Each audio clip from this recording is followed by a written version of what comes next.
नमस्कार दोस्तों, हमारे यूट्यूब चैनल पर आप सभी का स्वागत है।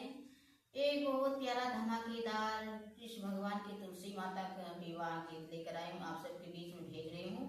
जैसा भी लगेगा आप लोग कमेंट में बताइएगा। आशा करती हूँ आप लोग को पसंद जरूर आएगा ये गीत। और नए हैं तो हमारे चैनल को लाइक सब्सक्राइब जरूर कर लीजिएगा, हमारे चैनल को सपोर्ट करिएगा। ज़्यादा से ज़्यादा हमारे वीडियो को आप लोग शेयर करिएगा। गीत का एक बार आनंद जरूर उठाइएगा।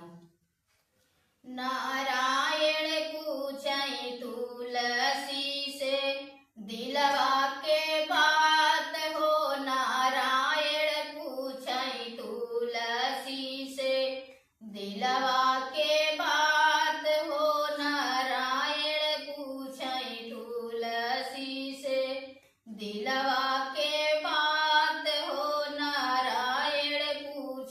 तुलसी से के हो तोहरी माता हाई, के हो तोहरी पिता, के हो तोहरी माता हाई, के हो तोहरे पिता।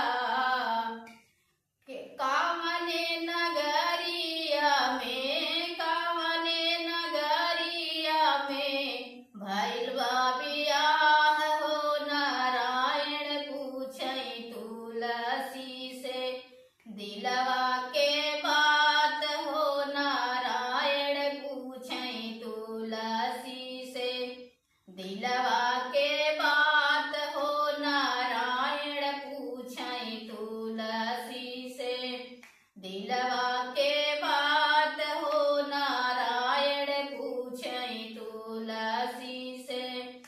धरती हावै माता हमरी, मेघा हावै पिता हो, धरती हावै माता हमरी, मेघा हावै पिता हो, धरती हावै माता हमरी, मेघा हावै पिता हो। गोकुला नगरिया में, गोकुला नगरिया में भइल बा बियाह हो, नारायण पूछै तुलसी से दिलवा के बात हो, नारायण पूछै तुलसी से दिलवा के बात हो, नारायण पूछै तुलसी से दिलवा के बात हो, नारायण पूछै तुलसी से दिलवा के बात हो, नारायण पूछै तुलसी से।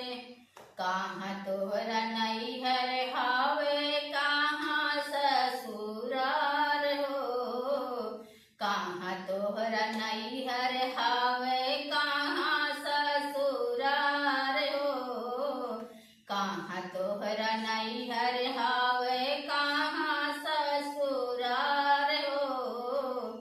के करे नामे के सेनुरा, के करे नामे के सेनुरा भारलू तुमांग हो, रामायण पूछै तुलसी से दिलवा के बात हो, नारायण पूछै तुलसी से दिलवा के बात हो, नारायण पूछै तुलसी से दिलवा के बात हो, नारायण पूछै तुलसी से दिलवा के बात हो, नारायण पूछै तुलसी से।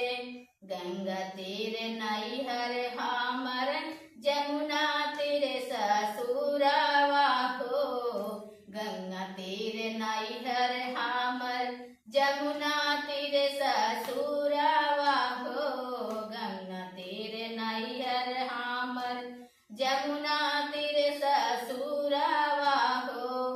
तोहरे नामे के सेनुरा, तोहरे नामे के सेनुरा भरली हो मांग, नारायण पूछै तुलसी से दिलवा के बात हो, नारायण पूछै दिलवा